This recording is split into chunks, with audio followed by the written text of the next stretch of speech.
Hello दोस्तों, welcome to main point study. आज हम करने वाले हैं पार्ट 4 कक्षा 10 का भूगोल का, जिसका नाम है कृषि, और हम करने वाले हैं उसके एमसीक्यू। ठीक है, आपको पता ही है कि हमारे एग्जाम में एमसीक्यू की भरमार आती है, और एमसीक्यू में फुल मार्क्स स्कोर करने का सिंपल सा तरीका है दोस्त। जितने भी चैप्टर आपके आ रहे हैं ना, उसके 100 से ज़्यादा एमसीक्यू कर लो, मतलब पर्टिकुलर चैप्टर के 100 से ज़्यादा एमसीक्यू कर लो। हो ही नहीं सकता कि उस चैप्टर के अंदर से कोई एमसीक्यू आए और आप ना कर पाओ। बस एक छोटी सी कंडीशन है, वो जो एमसीक्यू होने चाहिए ना, वो हर टाइप के होने चाहिए। अब मेरे कहने का मतलब क्या है, देखो, मतलब उसमें नॉर्मल एमसीक्यू का तो जवाब बच्चे दे देते हैं, ठीक है, और उसमें जो फिलिंग द ब्लैंक्स होते हैं उसका भी जवाब दे देते हैं। बट जब क्वेश्चन असर्शन और रीज़न वाले आते हैं, अभिकथन और तर्क वाले, जिसको हिंदी में अभिकथन और तर्क वाले क्वेश्चन कहते हैं, जब वो आते हैं तो बच्चों को दिक्कत होती है। जब केस स्टडी वाले क्वेश्चन आते हैं तब बच्चों को दिक्कत होती है ना। ये बात मेरे को कैसे पता चली, क्योंकि जब मैं कम्युनिटी टैब में क्वेश्चन डालता हूँ, आपको पता है मैं एमसीक्यू वगैरह डालते रहता हूँ, तो मैं जब उसमें असर्शन और रीज़न, अभिकथन और तर्क वाले क्वेश्चन डालता हूँ ना, तो मैक्सिमम बच्चों के आंसर गलत होते हैं, क्योंकि उनको प्रैक्टिस करने के लिए मिलते ही नहीं है। अब जब आपको असर्शन और रीज़न प्रैक्टिस करने के लिए नहीं मिले तो आप सही कैसे करोगे, है ना। और खासकर हिंदी मीडियम वाले बच्चों के साथ तो ये खासकर बहुत बड़ी प्रॉब्लम है, क्योंकि पहली बात तो उनको एमसीक्यू नहीं मिलते हैं तो 10-15 मिलते हैं, और ऊपर से उसमें असर्शन और रीज़न भी इंक्लूड नहीं होते, तो गलत होना तो लाजमी है। जब हम प्रैक्टिस ही नहीं कर पा रहे तो फिर गलत तो होंगे ही होंगे, है ना। तो इसलिए इसके अंदर मैंने असर्शन और रीज़न वाले क्वेश्चन भी इंक्लूड किए हैं। ये देखो, ये सारे के सारे अभिकथन और तर्क वाले क्वेश्चन हैं आपके, ओके। और मैंने ना केस स्टडी वाले क्वेश्चन भी इसके अंदर इंक्लूड है। और इसी के बाद है ना, मैं आपको एक बुक का एक रिव्यू करवाऊंगा। ये देखो, मैंने बुक की पीडीएफ भी खोल रखी है, जैसे हमारे सारे क्वेश्चन खत्म हो जाएंगे, ताकि आपको ये पता चल जाए कि हमने सारी की सारी चीज़ें कवर करी है, और कुछ इंपॉर्टेंट चीज़ लगेगी तो वो भी मैं आपको बता दूंगा। ठीक है, तो चलो जी शुरू करते हैं। बट उससे पहले मैं बता दूं कि हमारा एक दूसरा भी चैनल है, मेन पॉइंट टेक करके, ठीक है। वहाँ पर बेसिकली मैं अर्निंग से रिलेटेड बताता हूँ। बहुत सारे बच्चे मेरे से मैसेज करके बोलते हैं कि सर, क्या हम इस एज में अर्न कर सकते हैं, क्या कोई तरीका है, थोड़ा सा हमें फाइनेंशियल प्रॉब्लम है या पैसे मांगना अच्छा नहीं लगता। तो बिल्कुल आप कर सकते हो। अगर आपको कोई प्रॉब्लम नहीं है फाइनेंशियल वगैरह, या आपको कोई प्रॉब्लम नहीं आती पेरेंट्स से पैसे मांगने में, तो आप इसको स्किप कर सकते हो। बट ऐसा नहीं है कि आपकी एज के कोई अर्न नहीं कर रहा, बहुत ज़्यादा कर रहे हैं, मेरे से भी 2 से 3 गुना ज़्यादा अर्न कर रहे हैं, ठीक है। तो बेसिकली आपको तरीका पता होना चाहिए, ठीक है, और एटलीस्ट आपको कम से कम प्लेटफॉर्म तो पता होने चाहिए। और मेरे को पता है कि बहुत सारे बच्चों को कुछ भी नहीं पता टेक्नोलॉजी के बारे में, तो यहाँ पर जो भी वीडियो मिलती है ना, आपको 1-2 मिनट की कभी नहीं मिलती, आपको कम से कम 20-25 मिनट की वीडियो मिलती है, क्योंकि मैं बिल्कुल ज़ीरो लेवल से समझाता हूँ, ठीक है। हर चीज़ बिल्कुल एक्सपैंड करके, सारी की सारी चीज़ें कि हर बच्चा अच्छे से समझ पाए, ठीक है।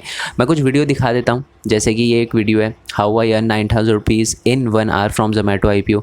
मैंने जोमेटो के आईपीओ से 9,000 रुपये 1 घंटे के अंदर कैसे अर्न किए। सच बताऊँ तो 1 घंटे से कम के टाइम में ही अर्न किए थे। अब बहुत सारे बच्चे बोलेंगे सर, आपका जोमेटो से कोई लेना देना नहीं होगा, लेना देना होगा तभी आपने अर्न किया है। मेरा जोमेटो से कोई लेना देना नहीं है, इवन मेरे फ़ोन में जोमेटो की ऐप तक नहीं है, ठीक है। इसके बाद मैंने ये बताया है कि आप फ़ोन से एनिमेशन वीडियो कैसे बना सकते हो। बहुत सारे बच्चे कहते हैं सर, हम यूट्यूब करना तो चाहते हैं बट अपना फेस रिवील नहीं करना चाहते, ठीक है, हमें थोड़ी प्रॉब्लम है, अच्छा नहीं लगता, है ना। तो एनिमेशन वीडियो सबसे बढ़िया तरीका होता है, ठीक है। और बच्चों के पास रिसोर्सेज नहीं होते, वो कहते हैं कि सर हम फ़ोन से एनिमेशन वीडियो कैसे बनाएं, आप वो बताओ। तो इसके लिए मैंने ये वीडियो बनाई है। मैंने अपनी पहली ऑनलाइन अर्निंग के बारे में बताया है, जो कि यूट्यूब से नहीं थी। बहुत सारे बच्चों को लगता है यूट्यूब से थी, बट वो यूट्यूब से नहीं थी। उसके बाद मैंने ये बताया how to create free website, ठीक है। ये मोस्ट इंपॉर्टेंट वीडियो मेरे यूट्यूब चैनल की, क्या फ्री में वेबसाइट कैसे क्रिएट कर सकते हो। देखो, डिजिटलाइज हो रहा है सब कुछ, तो इसके बारे में तो आपको पता होना चाहिए, ठीक है। साथ में बिटकॉइन हो गया, आपका क्रिप्टो करेंसी हो गया, आपका स्टॉक मार्केट हो गया। और मैं सोच रहा हूँ कि एक वीडियो इस पर और अपलोड करूँ कि आप नोट से कैसे अर्न कर सकते हो, ठीक है। देखो, बेचने की बात नहीं कर रहा, मैंने अपनी लाइफ में आज तक अपने नोट्स कभी बेचे नहीं है, कभी भी नहीं बेचे, ठीक है। बट हाँ, मैंने अपने नोट से अर्न किया है। अब वो कैसे किया है उसको जानने के लिए उस चैनल को सब्सक्राइब कर देना, नोटिफिकेशन बेल दबा देना, ताकि जब भी मैं वीडियो डालूं तब आपको नोटिफिकेशन मिल जाए। मैं आपको ऐसा क्यों बोल रहा हूँ, क्योंकि बहुत सारे बच्चे फिर कमेंट में आके बोलते हैं सर, आपने हमको ब्लॉक कर दिया, आपका नोटिफिकेशन नहीं आता। वो इसलिए नहीं आता दोस्त, क्योंकि आपने नोटिफिकेशन बेल नहीं दबाया। तो नोटिफिकेशन बेल दबा देना, तो आपको ऐसी कोई प्रॉब्लम नहीं आएगी, ठीक है। चलो जी, बहुत हो गया। अब हमारे क्वेश्चन करते हैं शुरू। एक और बात आपको बता दूं कि इसको है ना एज अ टेस्ट लेना, ठीक है।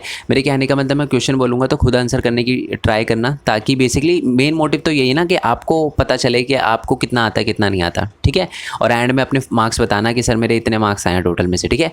तो चलो जी शुरू करते हैं। तो पहला क्वेश्चन है कि भारत की आबादी का डैश कृषि गतिविधि में लगा हुआ है। भारत की आबादी का क्या, कितना, 2/3, 1/3, 2/4 या 1/5। तो मैं आपको बता दूं कि भारत की आबादी का 2/3 जो है ना, वो कृषि में इंगेज्ड हैं। ऑलमोस्ट 66% जो लोग हैं वो आज हमारे भारत में खेती करते हैं, ठीक है।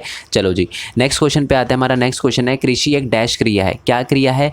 माध्यमिक क्रिया है, तृतीय क्रिया है, प्राथमिक क्रिया है या उपरोक्त सभी? तो आपको पता ही है कि कृषि एक प्राथमिक क्रिया है। प्राथमिक का मतलब क्या होता है? प्राथमिक क्रिया वो क्रिया होती है जिसमें क्या करते हैं हम कि नेचर से कोई चीज़ लेके, पर्यावरण से कोई चीज़ लेके किसी चीज़ का उत्पादन करते हैं। खेती में भी यही होता है, हम लैंड का यूज़ करते हैं, ज़मीन का। ज़मीन क्या है? प्राकृतिक की देन है, उसका यूज़ करते हैं, उस पर खेती करते हैं और प्रोडक्शन करते हैं। तो कृषि एक प्राथमिक क्रिया है और इसमें मछली पालन, ठीक है, और दूध वगैरह, डेयरी वगैरह, ये सारी की सारी इसी के अंदर आता है। ओके, चलो जी, नेक्स्ट क्वेश्चन की बात करते हैं कि कुदाल, दाव और खुदाई की छड़ों और परिवार व सामुदायिक श्रम जैसे आदिम उपकरणों की मदद से भूमि के छोटे टुकड़ों पर डैश का अभ्यास किया जाता है। मैं समझा देता हूँ इसका मतलब क्या है। क्या ना, देखो, एक टाइप की कृषि होती है जिसमें क्या किया जाता है कि पुराने उपकरण, जैसे पुराने तरीके से हम खेती करते हैं ना, कुदाल से, दाव से, खुदाई की छड़ों से, है ना, और जिसमें सिर्फ परिवार के सदस्य ही मिलकर खेती करते थे, तो इस टाइप की खेती को क्या कहा जाता था। और इस टाइप की खेती में एक और चीज़ होती है क्या ना, ये पानी के लिए मानसून पर डिपेंड होते हैं, बारिश पे डिपेंड होते हैं, ये पानी वगैरह खुद नहीं डालते खेतों में, और मिट्टी की प्राकृतिक उपजाऊता या उर्वरकता पे डिपेंड होते हैं। इसमें कोई फर्टिलाइज़र वगैरह या कोई उर्वरक वगैरह नहीं डालते अपने खेतों में, ठीक है, और बिल्कुल पर्यावरण पर डिपेंड होते हैं। तो इस टाइप की खेती को क्या कहा जाता है? ए, प्रारंभिक जीविका निर्वाह कृषि, आदिम निर्वाह कृषि, वाणिज्यिक खेती, या इनमें से कोई नहीं। तो इसका आंसर आपको पता ही है, बिल्कुल चैप्टर की स्टार्टिंग में दे रखा है, प्रारंभिक जीविका निर्वाह कृषि, ठीक है। इस टाइप की खेती ये में यही होता है, जो सारी की सारी चीज़ें मैंने आपको बताई। चलो जी, नेक्स्ट क्वेश्चन पे आते हैं कि डैश कृषि में एक टाइप की कृषि होती है जिसमें क्या होता है, किसान है ना अपनी फैमिली का भरण पोषण करने के लिए क्या करता है कि जंगल में जाता है, एक एरिया जो होता है उस एरिया को साफ़ करता है, मतलब उसकी कटाई करता है, जो भी पेड़ होते हैं उसकी कटाई करता है, फिर उस पर आग लगाता है। ध्यान से मेरी बात सुनना, आग लगाता है और फिर उस राख पे खेती करता है, क्योंकि फिर राख हो जाएगी, तो राख पे ना एक तरह से जो वो राख है वो एक तरह से उर्वरक, फर्टिलाइज़र का काम करेगी और उस मिट्टी की उपजाऊता बढ़ जाएगी, और उस पर खेती करता है। खेती करने के बाद कुछ साल तक वो खेती करता है, फिर देखता है ना कि मिट्टी की जो उपजाऊता है वो कम हो रही है, तो फिर वो दूसरे एरिया में चला जाता है, फिर वही करता है, ज़मीन को साफ़ करता है, फिर वहाँ पर आग लगाता है, राख पे खेती करता है। तो इस टाइप की कृषि को क्या कहा जाता है? गहन निर्वाह कृषि, वाणिज्यिक खेती, आदिम निर्वाह कृषि या कर्तन दहन प्रणाली।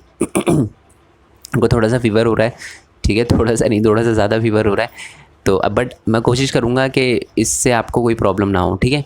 तो इसको कहा जाता है कर्तन दहन प्रणाली, ठीक है। देखो, नाम से आपको पता चल रहा है दहन, दहन मतलब जलाना, तो कर्तन दहन प्रणाली में ही ये होता है कि एक एरिया में जाकर लैंड को साफ़ किया जाता है, ठीक है। देखो, इसमें जलाने वाली बात कहीं नहीं लिखी, बट जब भी बात करें ना कि टुकड़े को साफ़ किया जाता है, तो साफ़ करने का मतलब यही होता है, बिल्कुल साफ़ करने का मतलब कि उसको जलाकर साफ़ किया जाता है, ठीक है जी। आई होप ये आपको क्लियर हो गया हो।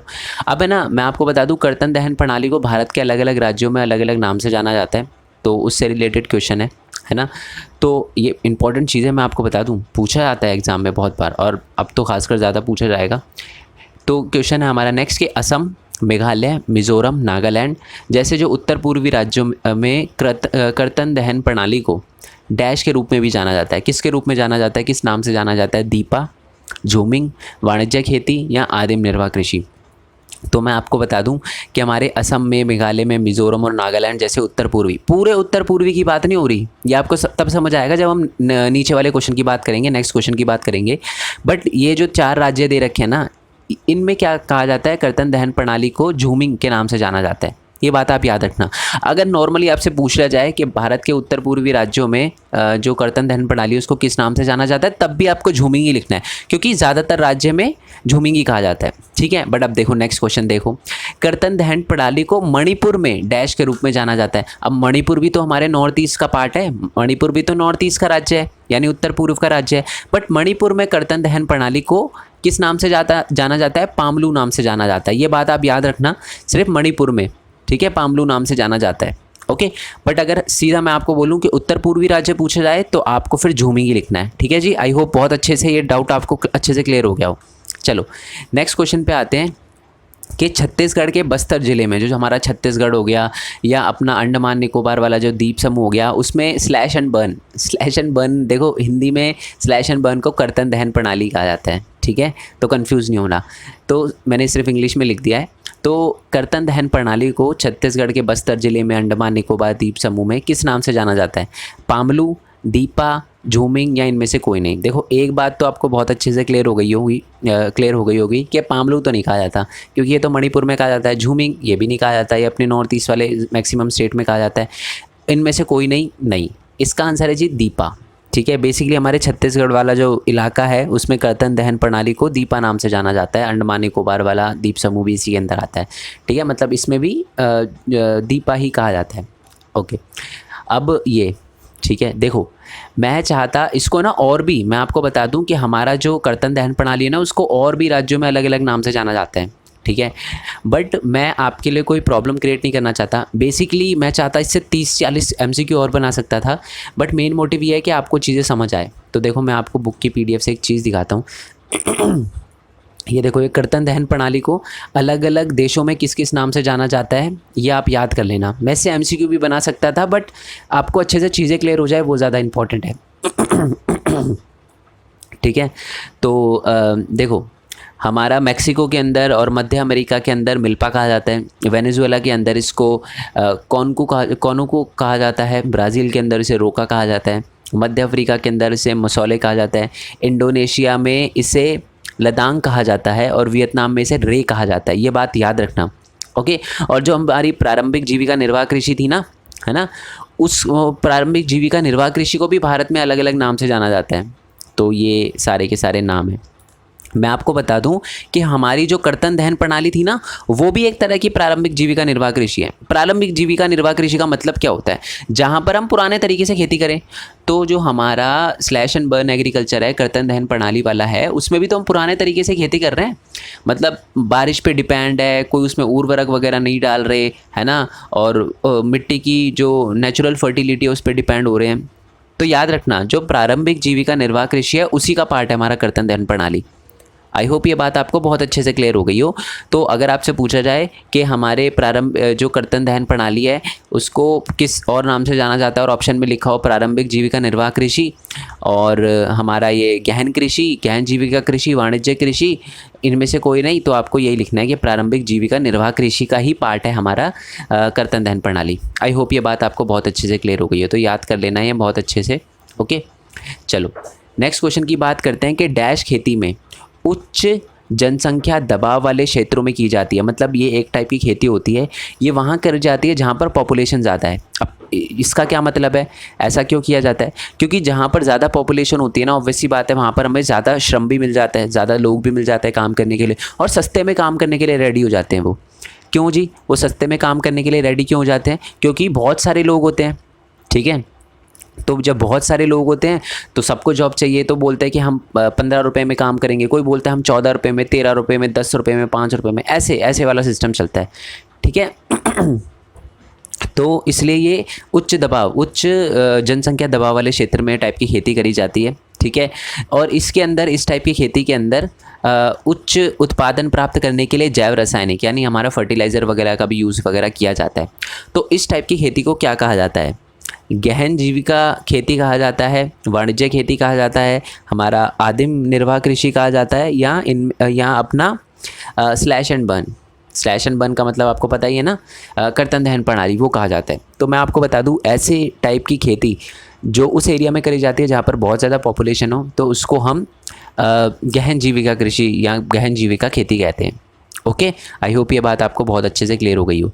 अब देखो उसी से रिलेटेड ये वाला पॉइंट है, निम्नलिखित में से किस प्रकार की खेती उत्तराधिकारी, ठीक है, उत्तराधिकारी का मतलब क्या होता है कि पीढ़ी दर पीढ़ी, समझाऊंगा मैं आपको, कि अधिकार से संबंधित है। देखो बात यह है कि मान लो मैं हूँ, मेरे पास ज़मीन का बहुत बड़ा टुकड़ा है, 100 हेक्टेयर की ज़मीन है। अब मेरे 4 लड़के हुए या 4 लड़कियाँ हुई, तो मैंने क्या किया, अपनी 4 लड़कियों में वो 25-25 एकड़ की ज़मीन बांट दी।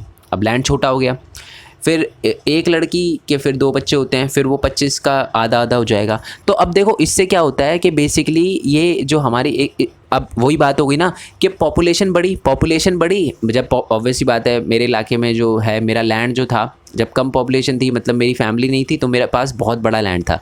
बट जैसे जैसे मेरी फैमिली बढ़ती गई, पॉपुलेशन बढ़ती गई, वैसे वैसे सबको छोटा लैंड मिलता गया, है ना। तो ये किस टाइप की खेती से रिलेटेड है? अभी देखो हमने ऊपर एक पॉइंट देखा था, ये वाला, जहाँ पर ज़्यादा जनसंख्या हो ना, वहाँ पर कौन से टाइप की खेती होती है? गहन जीविका कृषि, है ना। तो ये भी वही है, बेसिकली ऐसा कब होता है कृषि खेत मतलब पॉपुलेशन कैसे बढ़ती है, ऐसी तो बढ़ती है, पॉपुलेशन बढ़ती है, ठीक है, और पॉपुलेशन बढ़ने की वजह से ही तो फिर ज़मीन का छोटा टुकड़ा मिलता है सबको। तो इसी का आंसर भी गहन जीविका कृषि है, खेती है। मैं आपको दिखा भी देता हूँ, बुक के अंदर है ना, बिल्कुल इस पर एक लाइन लिखी हुई है, देखो, भू स्वामित्व की विरासत के अधिकार के कारण पीढ़ी दर पीढ़ी जोतों का आकार छोटा और अलाभप्रद होता जा रहा है। मतलब जैसे जैसे हमारी पॉपुलेशन बढ़ रही है, पीढ़ी दर पीढ़ी बढ़ रही है, ज़्यादा पीढ़ी के में मतलब एक फैमिली में ज़्यादा लोग आ रहे हैं, वैसे वैसे ज़मीन का टुकड़ा घट रहा है। और ये देखो किसके अंदर लिखा हुआ है, ये हमारा गहन जीविका कृषि के अंदर लिखा हुआ है। आई होप ये आपको क्लियर हो गया हो। चलो जी, नेक्स्ट है कि कृषि का नाम बताइए कि ये किस टाइप की कृषि है, ठीक है, वो बताना है आपको कि किस टाइप इस कृषि का नाम बताइए। इस प्रकार की खेती में उच्च उत्पादकता प्राप्त करने के लिए उच्च उपज देने वाली किस्म यानी HYVS बीजों का प्रयोग किया जाता है, रासायनिक उर्वरकों का प्रयोग किया जाता है, कीटनाशक का प्रयोग किया जाता है ना, कीटनाशक मैं बता ही चुका हूँ, कीटनाशकों वगैरह का प्रयोग किया जाता है, और इसके साथ बड़ी बड़ी मशीनों का यूज़ किया जाता है। तो इस टाइप की खेती को क्या कहा जाता है, मैं आपको बता दूँ कि देखो, हमने उर्वरक की बात तो ऊपर भी करी थी, ऊपर भी हमने देखो ये बोला था कि उच्च सिंचाई और रासायनिक वगैरह जैव रसायनों का यूज़ वगैरह किया जाता है। बट इस टाइप की खेती में क्या होता है, बढ़िया टाइप की क्वालिटी के सीड्स, रासायनिक उर्वरक तो भी उपयोग किया जाता है, कीटनाशकों का भी उपयोग किया जाता है, और बड़ी मशीनों का यूज़ किया जाता है, ठीक है। और इस टाइप की खेती को मैं आपको बता दूँ वाणिज्यिक खेती कहा जाता है। बेसिकली इसका मतलब क्या है, देखो, वाणिज्यिक खेती वो होती है, इसको इंग्लिश में बोले तो कमर्शियल एग्रीकल्चर। अब देखो नाम से आपको पता चल रहा है, ये वो टाइप की खेती होती है जिसमें क्या होता है कि फसल बोई जाती है बेचने के लिए। ज़्यादातर जो फसल होती है बेचने के लिए बोई जाती है और बहुत बड़े इलाके में करी जाती है, ठीक है। आई होप ये आपको समझ आ गया हो। तो इसी को हम कहते हैं वाणिज्यिक कृषि, और इसी में बड़ी मशीनों का यूज़ किया जाता है, क्योंकि देखो हमें ज़्यादा प्रोडक्शन करना है तो हम बड़ी मशीनें भी लगाएंगे, ये सारी की सारी चीज़ें लगाएंगे, है ना। आई होप आपको पता चल गया हो। और ऊपर वाले में और इस वाले में क्या डिफरेंस है, इसमें ज़्यादातर लोगों का कम यूज़ होता है, मशीनों का ज़्यादा होता है। ऊपर वाले में जो हमारा गहन जीविका कृषि का हमने जो ऊपर पॉइंट देखा था, उसमें ज़्यादा लोगों का यूज़ होता है, ठीक है। इसमें लोगों का कम और मशीनों का ज़्यादा होता है वाणिज्यिक खेती में। क्लियर हो गया आपको। चलो नेक्स्ट क्वेश्चन की बात करते हैं कि डैश भी एक प्रकार की व्यावसायिक खेती है, व्यावसायिक यानी वाणिज्यिक खेती है। इस प्रकार की खेती में एक ही फसल बड़े क्षेत्र में उगाई जाती है। जब एक ही फसल बड़े क्षेत्र में उगाई जाती है, बहुत बड़े क्षेत्र में उगाई जाती है, तो और वो एक तरह की वाणिज्यिक, मतलब वो जो फसल है वो बेचने के लिए उगाई जाती है, तो इस टाइप की खेती को हम क्या कहते हैं, आदिम निर्वाह कृषि, जो स्लैश एंड बर्न एग्रीकल्चर था वो कहते हैं, झूमिंग कहते हैं, और रोपण कहते हैं। तो मैं बता दूं, इसका आंसर है जी रोपण। जब बहुत बड़े ज़मीन के टुकड़े पर एक ही टाइप की फसल उगाई जाए, ठीक है, एक ही टाइप की फसल उगाई जाए और वो बेचने के लिए उगाई जाए, तो उसी को कहते हैं हम रोपण कृषि, ठीक है जी। जैसे कि हमारा असम के जो बागान हो गए ना, आपने देखे होंगे असम के बागान वगैरह, वहाँ पर क्या है, सिर्फ क्या होता है कि चाय वगैरह ही उगाई जाती है ना, तो वो बेचने के लिए उगाई जाती है, तो उसको हम रोपण कहते हैं, ठीक है। इंग्लिश में इसे प्लांटेशन कहते हैं, ये नाम आपने सुना होगा। चलो जी, नेक्स्ट क्वेश्चन की बात करते हैं कि डैश को अक्टूबर से सितंबर तक सर्दियों में बोया जाता है और गर्मियों में अप्रैल से जून तक काटा जाता है। तो एक टाइप की फसल होती है जिसको हम एक तरह से सर्दियों में, देखो अक्टूबर से दिसंबर सर्दियों का टाइम रहता है, तो सर्दियों में बोते हैं और गर्मियों के टाइम में अप्रैल से जून वाले टाइम में काट लेते हैं। तो ऐसी फसलों को क्या कहा जाता है, खरीफ फसल, रबी फसलें, हमारे ज़ैद फसलें, या ग्रीष्मकालीन फसलें। तो मैं आपको बता दूं, ऐसी फसलें जो बेसिकली अक्टूबर से दिसंबर के टाइम में उगाई जाती है और अप्रैल से जून के टाइम में काट ली जाती है, उसको हम कहते हैं जी रबी फसलें, ठीक है जी। मतलब सर्दियों के टाइम से याद रखना, जो सर्दियों के टाइम में बोई जाती है उसे रबी फसलें कहते हैं, ओके। चलो नेक्स्ट क्वेश्चन की बात करते हैं कि डैश देश में विभिन्न हिस्सों में मॉनसून की शुरुआत के साथ उगाए जाते हैं और इन्हें सितंबर से अक्टूबर में काटा जाता है। जो फसल बारिश के टाइम में उगाई जाती है, ठीक है, और एक तरह से आप कह सकते हो कि बारिश के जाने के बाद सितंबर से अक्टूबर के टाइम में काट ली जाती है, ठीक है। तो इस टाइप की फसल को हम क्या कहते हैं, खरीफ फसल, रबी फसल, ज़ैद फसल, या ग्रीष्मकालीन फसल। तो मैं आपको बता दूं, ऐसी फसल को हम कहते हैं खरीफ फसलें, ठीक है, जो बारिश के समय में उगाई जाती है। आई होप ये बात आपको अच्छे से क्लियर हो गई हो। चलो जी, नेक्स्ट क्वेश्चन की बात करते हैं। गेहूं, जौ, मटर, चना, सरसों, ये क्या है, ये डैश फसलें हैं। कौन सी फसलें हैं, खरीफ फसल है हमारी, रबी फसलें हैं, ज़ैद फसलें हैं, या ग्रीष्मकालीन फसलें हैं। तो मैं आपको बता दूं कि जो हमारी ये गेहूँ, जौ, मटर, चना, सरसों वगैरह है, ये हमारी रबी फसलें हैं, ये ठंड के टाइम में। याद रखना, ये हमारा जो गेहूँ है ना, ये बेसिकली ठंड के टाइम में ही उगाया जाता है, ये बात याद रखना, ठीक है। क्योंकि इसको ठंड भी उगाने के लिए, मतलब बीज बोने के लिए ठंडा वो चाहिए एटमॉस्फेयर चाहिए। और उसके बाद जब इस पे पकने के लिए इसे थोड़ी नमी धीमी धीमी आप कह सकते हो धूप चाहिए। तो इसलिए इसको फिर मार्च अप्रैल की जो धीमी धीमी धूप आती है ना, वो भी इसको चाहिए होती है। तो आप इसको गेहूँ से याद रखना, जहाँ भी लिखा हो ना गेहूँ, आप समझ जाना वो रबी फसलें हैं। और मैं आपको बता दूं, मैंने यहाँ पर चारों क्यों लिखे हैं, मैं आपको बता दूं मैंने इतने सारे क्यों लिखे हैं। मैं गेहूँ भी लिख सकता था, है ना। मैंने चारों इसलिए लिखे हैं क्योंकि आपको अलग से एग्जाम में क्वेश्चन भी आ सकता है कि ये बताओ जी, जो जौ है वो कौन सी फसल है, वो रबी फसल है, वो खरीफ फसल है, वो ज़ैद फसल है, वो ग्रीष्मकालीन फसल है। मटर के साथ, चने के साथ, सरसों के साथ, सबके साथ पूछा आ सकता है ना। तो इसीलिए ही एक एमसीक्यू भी से भी 4-5 एमसीक्यू बन सकते हैं। देखो साफ आपको पता चल रहा है, 5 एमसीक्यू, 1 2 3 4 5 एमसीक्यू बन जाएंगे इससे ही। तो इसीलिए 100 से ज़्यादा ही एमसीक्यू मिलेंगे आपको इसके अंदर। तो इसलिए मैं आपको बता रहा हूँ कि ऐसे भी लर्न कर लेना अच्छे से। और इससे रिलेटेड ही फिर नीचे वाला क्वेश्चन है। देखो जहाँ पर चावल लिखा हो ना, आपने कभी चावल पिक्चर वगैरह तो देखी होगी, अगर आपने कभी नहीं देखा तो आपको पता होगा कि चावल जो है वो बिल्कुल पानी के, जो उसकी धान होती है वो पानी के अंदर बोई जाती है, मतलब घुटनों तक पानी होता है, फिर वो बोते हैं वो, है ना। तो इसका मतलब कि हमारे चावल को पानी चाहिए, और पानी यानी बारिश, है ना। और बारिश में उगने वाली, बारिश में बोए जाने वाली, जो बारिश का टाइम होता है उसमें जो बोई जाने वाली फसलें होती है उसको खरीफ फसल कहते हैं। तो जहाँ भी चावल लिखा हुआ समझ जाना खरीफ फसल है, ठीक है जी। और अब इसी से वो क्वेश्चन कि आपसे पूछा जाएगा कि मक्का जो है वो खारिफ है, रबी है, ज़ैद है या ग्रीष्मकालीन फसल है, तो आपको पता होना चाहिए खारिफ है। वैसे ही ज्वार के साथ, बाजरे के साथ, अरहर के साथ, मूंग के साथ, उड़द के साथ, ठीक है, कपास के साथ। कपास तो याद रखना, रुई का आपसे पूछा सकता है कि खारिफ है, रबी है, तो याद रखना खरीफ है। ओके, हमारा जूट हो गया, मूंगफली हो गया, मूंगफली भी याद रखना खरीफ फसल है, ठीक है। और अब मैं आपको बता दूं, हमारे भारत में जितने भी ऑयल सीड्स होते हैं ना, तिलहन की फसलें होती है, उसमें से जो आधी फसलें हैं ना, आधी से ज़्यादा जो प्रोडक्शन है वो मूंगफली का ही है, ठीक है। और सोयाबीन वगैरह ये सारी की सारी क्या है, हमारी खरीफ फसलें हैं। याद रखना, अलग अलग याद करना है आपको, सारे नाम याद कर लोगे तो आपकी बहुत कृपा होगी, आप एग्ज़ाम में अच्छा खासा स्कोर कर पाओगे, ठीक है जी। नेक्स्ट क्वेश्चन पे आते हैं कि एक वर्ष में डैश की 3 फसलें उगाई जाती है। यह हैं औस, अमन और बोरो है। मतलब है ना, ये एक जैसे फसल है, ठीक है, एक टाइप की फसल है जिसको ना 3 अलग अलग नाम से जाना जाता है। एक तरह से आप कह सकते हो अलग अलग टाइप होती है इसकी, औस हो गया, अमन हो गया, बोर हो गया, ठीक है। और साल में से 3 एक वर्ष में 3 फसलें उगाई जाती है इसकी, ठीक है। और इन फसलों के नाम लिखे हैं। तो एक किसकी बात करी गई है, धान की, गेहूँ की, ज्वार की या मूँग की। तो इसका आंसर है जी धान। धान मतलब चावल, तो ये चावल की किस्में, ठीक है जी, याद रहेगा। ओके, नेक्स्ट क्वेश्चन की बात करते हैं कि जो खरबूजा, लिखना चाहिए था मैंने, खरबूज लिख दिया। तो जो खरबूजा हो गया, तरबूज हो गया, खीरा हो गया, ये किस फसल का उदाहरण है, खरीफ फसल का, रबी फसल का, ज़ैद फसल का या ग्रीष्मकालीन फसल का। याद रखना, जहाँ भी खीरा, तरबूज और हमारा खरबूजा वगैरह आए तो ये ज़ैद फसल है, ठीक है, ज़ैद फसल है। आई होप आपको ये पता चल गया हो। अब ज़ैद फसलें होती क्या है इसी से रिलेटेड नीचे वाला एमसीक्यू है। रबी और खरीफ के मौसम के बीच में गर्मियों के जो महीने होते हैं ना, उसमें मतलब एक छोटा सा टाइम आता है, ठीक है। बेसिकली रबी फसल और जो खरीफ फसल के बीच में के मौसम के बीच में एक छोटा सा टाइम आता है गर्मियों का, ठीक है। उसमें जो फसलें उगाई जाती है उसी को हम कहते हैं क्या, ज़ैद फसलें कहते हैं और ज़ैद का मौसम कहते हैं, ठीक है। आई होप ये आपको समझ आ गया, तो इसका आंसर है ज़ैद फसल।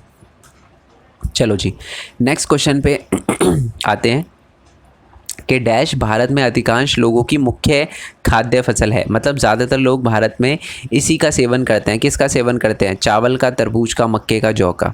तो उसका आंसर तो आप कॉमन सेंस से भी बता सकते हो, ठीक है। देखो एलिमिनेशन मेथड यूज़ करा करो। क्या तरबूज पूरे साल खाते हैं हम, नहीं। मक्का पूरे साल खाते हैं, नहीं। जौ पूरे साल खाते हैं, नहीं। मैक्सिमम जो लोग हैं वो हफ्ते में एक बार, महीने में एक बार एक चीज़ तो खाते होंगे, दैट इज़ चावल।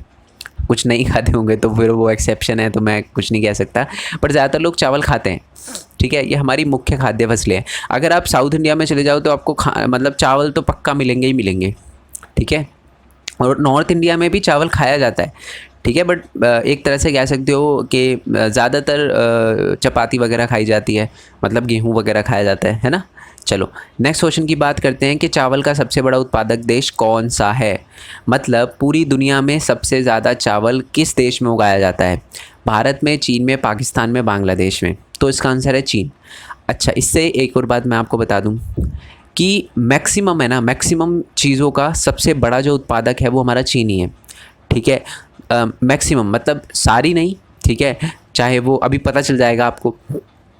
बहुत सारी ऐसी फसलें हैं, जैसे अगर मैं आपको बात करूं कि सबसे ज़्यादा फ्रूट्स एंड वेजिटेबल्स भी हमारे चीन में उगाए जाते हैं। हमारा कहेगा मतलब चीन में उगाए जाते हैं। ठीक है, आई होप ये आपको समझ आ गया। और सेकंड नंबर पे भारत है। चलो नेक्स्ट क्वेश्चन की बात करते हैं कि डैश खरीफ फसल है जिसके लिए उच्च तापमान 25 डिग्री से ज़्यादा का तापमान चाहिए और 100 सेंटीमीटर से अधिक वर्षा चाहिए। ठीक है, और और उसी के साथ हमारा उच्च आर्द्र की आवश्यकता होती है। मतलब एक ह्यूमिडिटी वाला एक वो चाहिए, एटमॉस्फेयर चाहिए। और कम वर्षा वाले क्षेत्रों में भी इसे उगाया जा सकता है अगर सिंचाई की व्यवस्था कर ली जाए। सिंचाई का मतलब क्या है? मतलब पानी डालने की। तो ऑब्वियस सी बात है, ज़्यादा पानी चाहिए तो अगर जिस भी एरिया में आप पानी वगैरह अच्छा मुहैया करवा दो तो वो फसल उग जाएगी। ठीक है, तो देखो इसका आंसर भी आप कॉमन सेंस से दे सकते हो। मैं आपको समझाता हूँ कैसे। तरबूज, अभी अभी हमने ऊपर देखा, तरबूज कौन सी फसल है? खरीफ है, रबी है या अपनी ज़ैद है? तो ज़ैद है। गेहूँ क्या है? ठंडे के टाइम में उगाया जाता है, ये रबी है। जौ और चावल, ठीक है।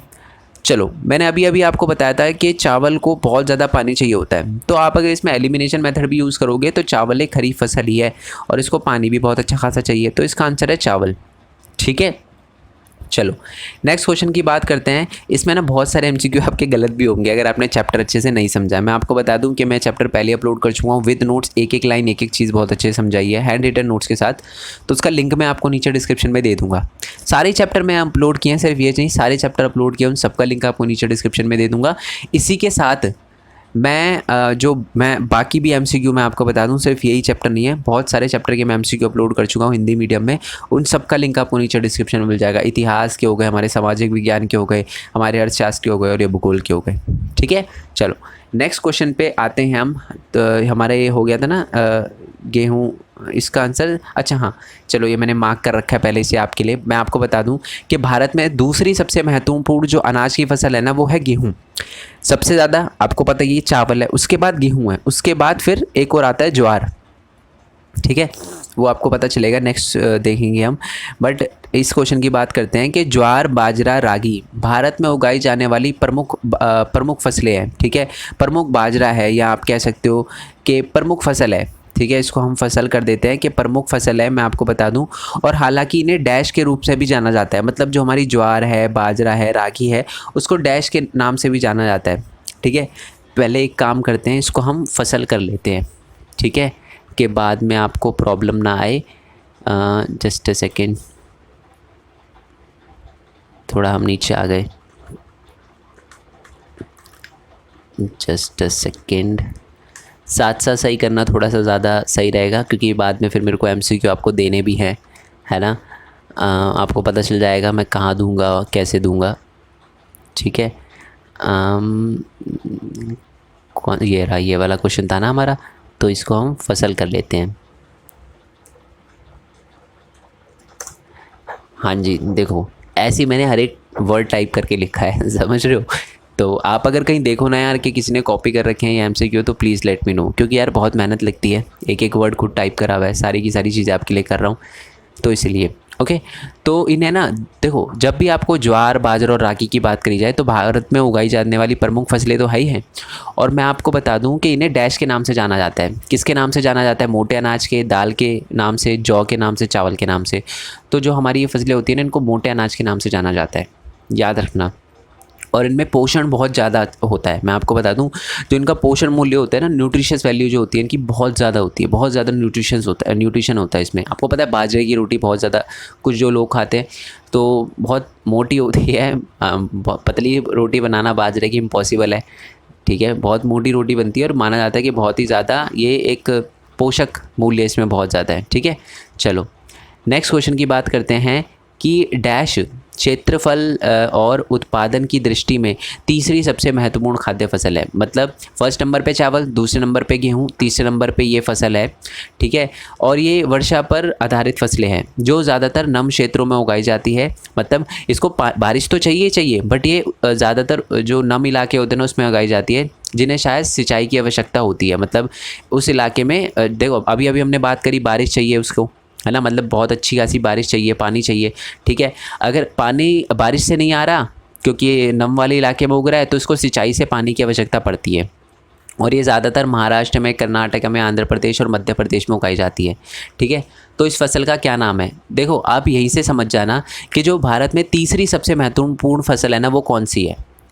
अगर ये लाइन आपके लिए ना भी लिखी होती ना, ये वाली लाइन आपके लिए ना भी लिखी होती तो चलो मैं इसको हटा भी दूँ ना, तब भी याद रखना कि जो तीसरी मोस्ट इम्पॉर्टेंट जो हमारी फसल है ना वो कौन सी है, वो है जी ज्वार, ठीक है। ये याद रहेगा। पहली कौन सी थी? चावल, दूसरी कौन सी थी? गेहूँ, और उसके बाद कौन सी हमारी? ज्वार, ठीक है। चलो नेक्स्ट क्वेश्चन पे आते हैं। आयरन, कैल्शियम और अन्य सूक्ष्म तत्वों की बात करें तो ये बहुत ज़्यादा अच्छी होती है ये फसल। मतलब इसमें क्या होता है, इस टाइप की फसल में आयरन, कैल्शियम और अन्य जो सूक्ष्म पोषक तत्व होते हैं ना वो बहुत ज़्यादा होते हैं, समृद्ध होते हैं इसमें, ठीक है। तो इस टाइप की जो फसल होती है उसका क्या नाम है? ज्वार, रागी, जौ या चावल? तो इसका आंसर है जी रागी। रागी में आयरन और कैल्शियम बहुत ज़्यादा होता है। ये आपकी बुक के अंदर बिल्कुल स्पेशली मैं आपको बता दूं कि ज्वार के बारे में इतना नहीं लिखा, ठीक है। मैंने जो ज्वार के बारे में, और मैं आपको बता दूं कि बाजरे के बारे में इतना नहीं लिखा, बट रागी के बारे में लिखा है। तो इससे अलग से क्वेश्चन आ सकता है कि रागी में हमें आयरन, कैल्शियम और सूक्ष्म जो तत्व होते हैं ना वो थोड़े ज़्यादा क्वांटिटी में देखने के लिए मिलते हैं। बहुत अच्छी होती है ये, ठीक है, न्यूट्रिशियस वैल्यू के अकॉर्डिंग। चलो अब बाजरा जो है, बाजरा की रोटी आपने सुनी होगी। तो बाजरा जो है वो कौन से राज्य में सबसे ज़्यादा उगाया जाता है? भारत में सबसे बड़ा बाजरा उत्पादक राज्य कौन सा है? बिहार, राजस्थान, दिल्ली या महाराष्ट्र? तो इसका आंसर है जी राजस्थान। बाजरे की रोटी मैक्सिमम लोग राजस्थान में बहुत शौक से खाते हैं, ठीक है। अब कुछ नहीं खाते होंगे, अगर कुछ राजस्थान से देख रहे हैं वो बोलेंगे सर हम तो नहीं खाते, बट कुछ कुछ खाते हैं। राजस्थान के गांव वाले इलाकों में जाके देखोगे ना तो मैक्सिमम लोग आपको मिलेंगे। ओके नेक्स्ट क्वेश्चन की बात करते हैं। डैश बलुआ मिट्टी पे और उथली काली मिट्टी पर अच्छी तरह से बढ़ता है। मतलब क्या बाजरा, रागी, जौ या चावल? मतलब ये जो इनमें से चार में से एक जो चीज़ है वो बलुआ मिट्टी में, एक तरह से आप कह सकते हो रेतीली मिट्टी में, रेतीली और काली मिट्टी में बहुत अच्छी तरीके से उगता है। तो इसका आंसर क्या है जी? बाजरा है, रागी है, जौ है या चावल है? तो मैं आपको बता दूं इसका आंसर बाजरा है। देखो बलुआ मिट्टी और उथली मिट्टी लिखी हो ना, मतलब एक तरह से आप कह सकते हो बलुआ मिट्टी जो रेतीली मिट्टी होती है ना एक तरह से, बाजरा वही है, ठीक है। तो आपको पता है बाजरा सबसे ज़्यादा, बजरा लिख दिया मैंने, तो इसको भी बाजरा कर देते हैं, ठीक है। तो बाजरा जो है हमारा वो रेतीली मिट्टी में, राजस्थान वाले इलाके में हमें सबसे ज़्यादा देखने के लिए मिलता है, ठीक है। और वो इस मिट्टी में भी बहुत अच्छी तरीके से उगता है। चलो नेक्स्ट क्वेश्चन पे आते हैं कि डैश शुष्क क्षेत्रों की फसल है। मतलब ये जो फसल है वो शुष्क क्षेत्रों में, यानी हमारे जो थोड़े से बंजर इलाके हैं जहाँ थोड़ी बारिश कम होती है वहाँ पर उगाई जाती है, ठीक है। और लाल, काली, रेतीली, दोमट और उथली काली मिट्टी में अच्छी तरह से उगती है, ठीक है। ये अच्छा, ये मैंने आंसर भी लिख दिया देखो। प्रमुख रागी उत्पादक, इसको मेरे को ढकना चाहिए था, ठीक है। बेसिकली इसमें रागी की बात हो रही है। तो हमारी जो रागी है वो एक शुष्क इलाके में उगती है, और याद रखना है ये लाल काली मिट्टी और रेतीली और दोमट मिट्टी में भी बहुत अच्छी तरीके से उगती है।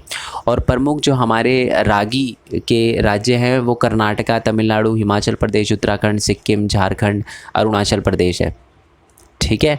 आई होप आपको बहुत अच्छे से क्लियर हो गया हो। तो इसका आंसर है रागी। ओके चलो जी नेक्स्ट क्वेश्चन की बात करते हैं। नेक्स्ट क्वेश्चन है हमारा कि अच्छा देखो बंजर का मतलब ज़रूरी शुष्क इलाके आपको पता है ना, जहाँ पर मतलब थोड़ा बारिश का थोड़ा सीन जो है वो थोड़ा सा ज़्यादा अच्छा नहीं होता, ठीक है। यहाँ पर तो उसी को शुष्क वाला इलाका कहते हैं। ओके नेक्स्ट क्वेश्चन की बात करते हैं। डैश एक फसल है जिसका उपयोग भोजन व चारे दोनों के रूप में किया जाता है। इसका जिसने चैप्टर पढ़ा होगा ना वो यहीं तक इसका आंसर समझ जाएगा क्या है। मक्का, रागी, गन्ना या चावल? मैं आपको बता दूं ऐसी फसल जो खाने के लिए और जानवरों को चराने के लिए, दोनों के लिए यूज़ करी जाती है ना, वो फसल है जी मक्के की फसल, ठीक ठीक है, फूड एंड फूडर दोनों में यूज़ करी जाती है। ओके, चलो नेक्स्ट क्वेश्चन की बात करते हैं। भारत दुनिया में डैश का सबसे बड़ा उत्पादक होने के साथ साथ उपभोक्ता भी है। मतलब भारत में एक ऐसी फसल है जो सबसे ज़्यादा उगाई भी जाती है और भारत में सबसे ज़्यादा खाई भी जाती है। वो कौन सी फसल है? दाल, गन्ना, हमारी तिल जो होता है ना, तिल की फसलें, या चाय। तो मैं आपको बता दूं, भारत जो है सबसे बड़ा उत्पादक किसका है? भारत सबसे बड़ा उत्पादक दालों का है और दालें सबसे ज़्यादा भारत में खाई भी जाती है। अच्छा, ऐसा क्यों है? क्योंकि भारत में आपको पता है पूरे वर्ल्ड में सबसे ज़्यादा जो वेजिटेरियन होते हैं वो भारत में ही हमें देखने के लिए मिलते हैं, है ना। तो जो वेजिटेरियन लोग हैं उनको भी प्रोटीन वगैरह चाहिए होता है, तो दालों में प्रोटीन होता है, ठीक है, जो नॉन वेज का एक बहुत बढ़िया रिप्लेसमेंट है। चलो जी, नेक्स्ट क्वेश्चन पे आते हैं कि उष्णकटिबंधीय और उपोष्ण कटिबंधीय फसल है। मतलब ये जो डैश है वो क्या है? वो उष्णकटिबंधीय, मतलब भारत के एक तरह से आपको पता है ना, भारत के बीचों बीच से एक भूमध्य रेखा जाती है, उसके ऊपर वाले इलाके में भी उगाया जाता है ये फसल और नीचे वाले एरिया में भी उगाया जाता है।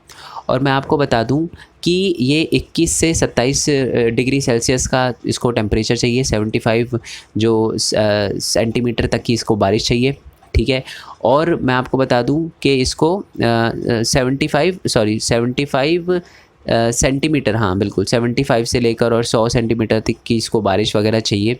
और ये कम वर्षा वाले क्षेत्र में भी उगाई जा सकती है अगर वहाँ पर सिंचाई वगैरह की अच्छी सारी की सारी सिस्टम वगैरह हो। अब जो लाइन सुनोगे ना आप, वो आपको शायद मतलब हेल्प करेगी आंसर करने में। इससे विभिन्न प्रकार की मिट्टी में उगाया जा सकता है और बुआई से लेकर कटाई तक शारीरिक श्रम की आवश्यकता होती है।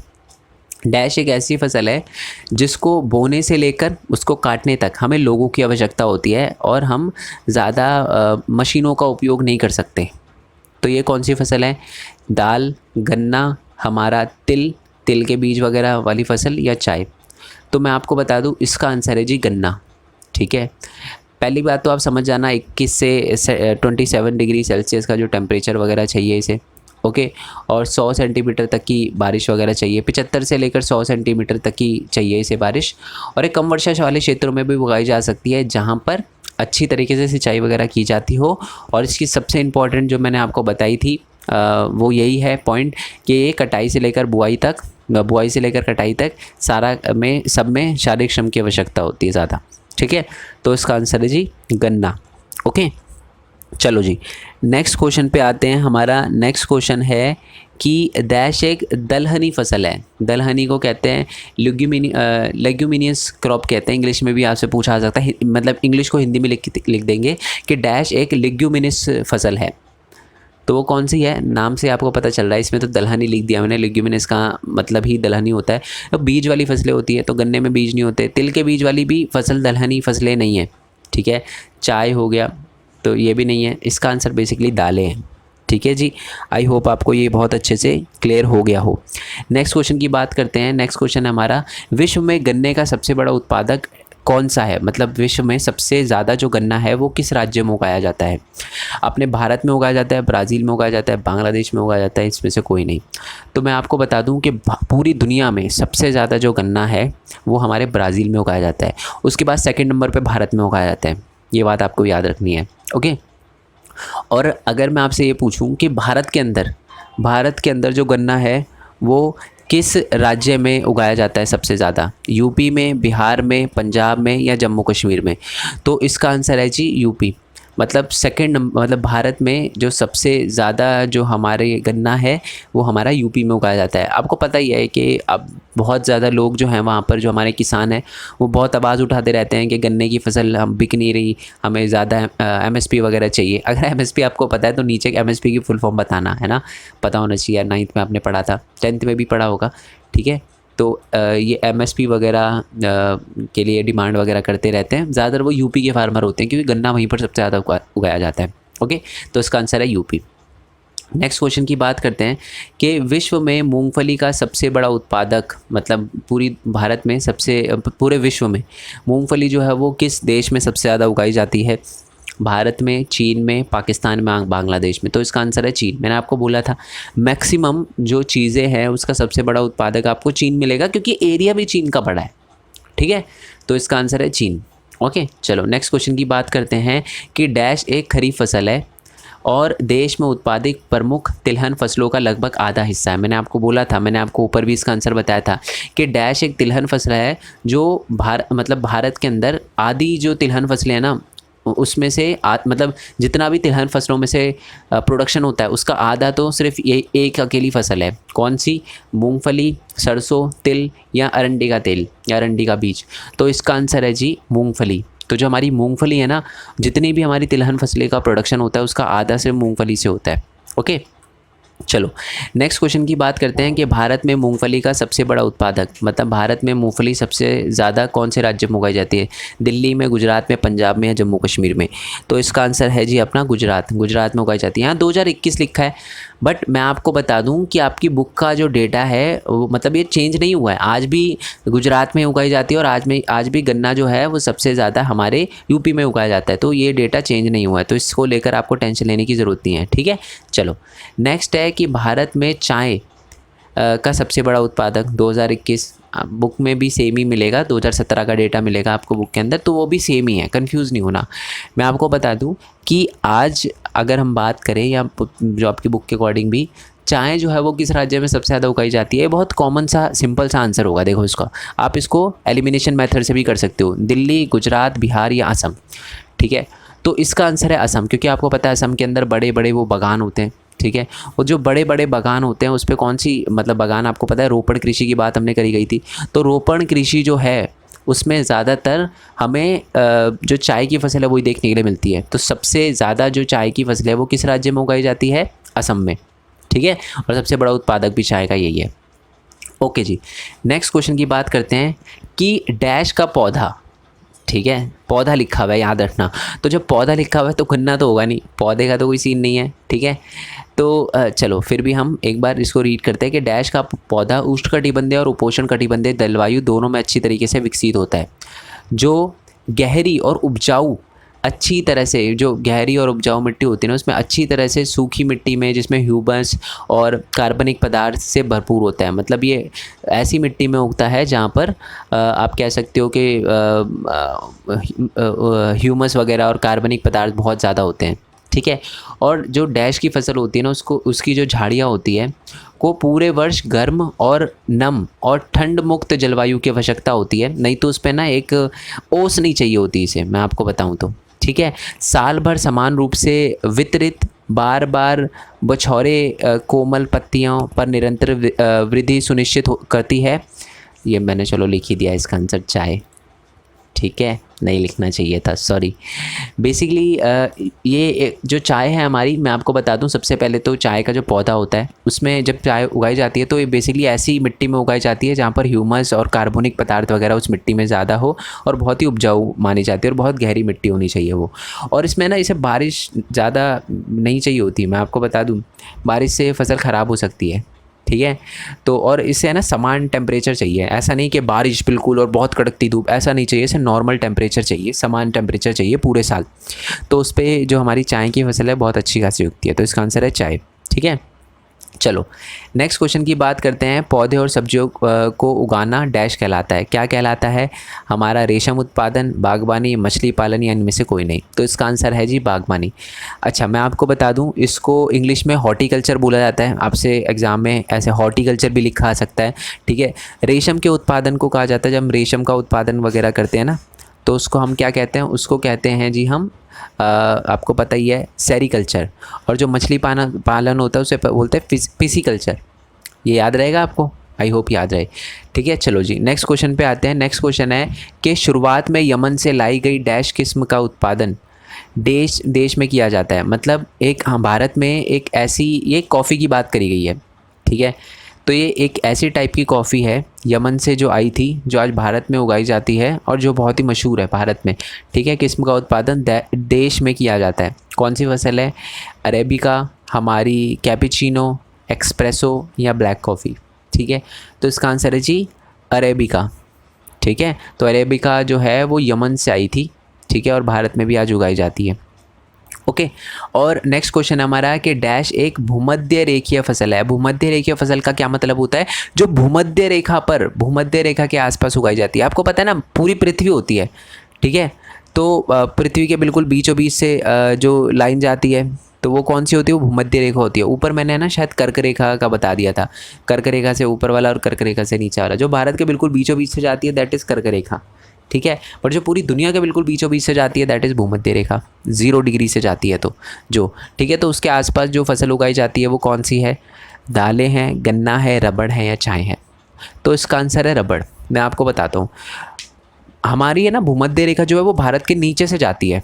और भारत के नीचे कौन सा राज्य है, भारत के नीचे जो है वो केरला वगैरह है। तो मैं आपको बता दूं भारत में सबसे ज़्यादा जो हमारा रबड़ है वो सबसे ज़्यादा उगाया जाता है, ठीक है। नेक्स्ट क्वेश्चन हमारा कि डैश को 200 सेंटीमीटर से अधिक वर्षा के साथ नम और आर्द्र जलवायु की आवश्यकता होती है और तापमान 25 डिग्री सेल्सियस से ऊपर चाहिए होता है। तो ये कौन सी फसल है, दाल की, गन्ने की, रबड़ की या चाय की। तो मैं आपको बता दूं इसका आंसर है रबड़। जब भी 200 सेंटीमीटर लिखा हो या 200 सेंटीमीटर से ज़्यादा लिखा हो, सबसे ज़्यादा जो बारिश है, आपको पता है कि भारत में भी सबसे पहली जो बारिश है वो कहाँ पर हिट करती है, हमारे केरला के अंदर हिट करती है ना। सबसे पहली बारिश केरला के अंदर होती है। और मैं आपको बता दूं कि जो हमारी रबड़ की फसल होती है ना उससे सबसे ज़्यादा पानी चाहिए होता है, ठीक है। अगर आपको एग्जाम में ये भी पूछा जाए कि ऐसी कौन सी फसल है जो भारत में उगाई जाती है जिसको सबसे ज़्यादा वर्षा की आवश्यकता होती है, तो इसका आंसर, यहाँ पानी की आवश्यकता होती है तो इसका आंसर आपको लिखना है रबड़, ठीक है। और रबड़ जो है वो आपको पता ही है कि अलग अलग पर्पसेस में यूज़ करी जाती है, जैसे इंडस्ट्री वगैरह में भी यूज़ करी जाती है, ठीक है। नेक्स्ट की बात करते हैं कि रेशम के रेशे का उत्पादन जो किया जाता है, जो उसके लिए कीड़े का पालन किया जाता है तो उसको क्या कहा जाता है, उसको रेशम उत्पादन कहते हैं, जिसको इंग्लिश में सेरीकल्चर कहते हैं, ठीक है।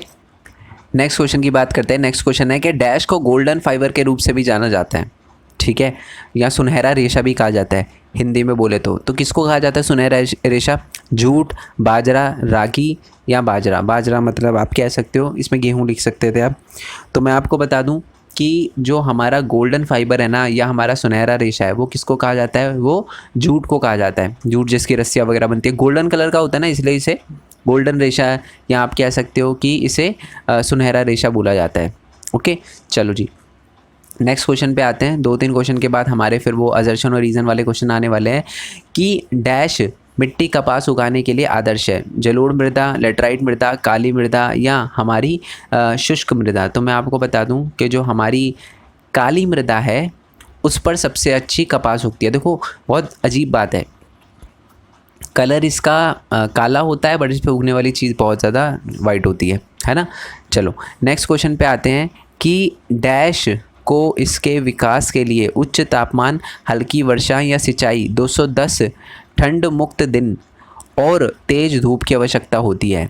यह एक खरीफ फसल है और इसे पकने के लिए 6 से 8 महीने लगते हैं। तो ये कौन सी फसल है, कपास की, बाजरे की, जूट की या हमारी गेहूं की। तो मैं आपको बता दूं इसका आंसर है कपास। और जहाँ भी 210 लिखा हो ना, आप समझ जाना 210 ठंड रहित दिन, ठंड मुक्त दिन लिखे हो तो आप समझ जाना इसका आंसर कपास ही है, ठीक है। जहाँ भी 210 दिन लिखा हो तो आप समझ जाना, ठीक है। नेक्स्ट क्वेश्चन की बात करते हैं। नेक्स्ट क्वेश्चन है कि भारत का सबसे बड़ा रबड़ उत्पादक राज्य है। तो मैंने आपको बताया था कि भारत का जो सबसे बड़ा रबड़ उत्पादक राज्य है वो अपना केरला है, ठीक है।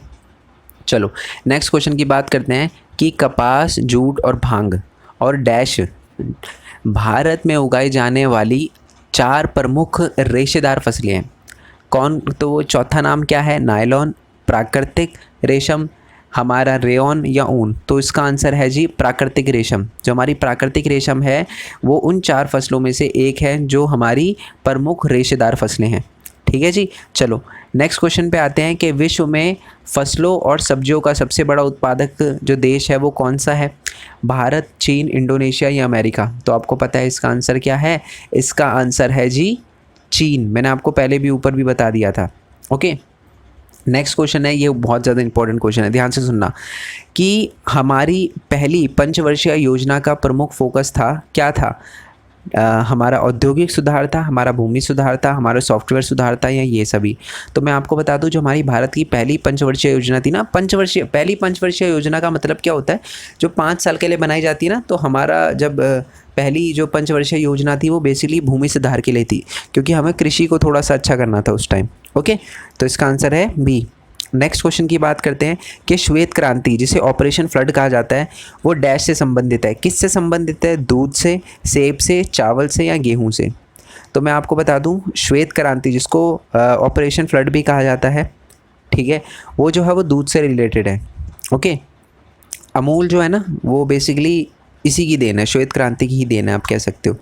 नेक्स्ट क्वेश्चन की बात करते हैं कि निम्नलिखित में से कौन सी एक कृषि प्रणाली का वर्णन करता है जहां एक बड़े क्षेत्र में एक ही टाइप की फसल उगाई जाती है?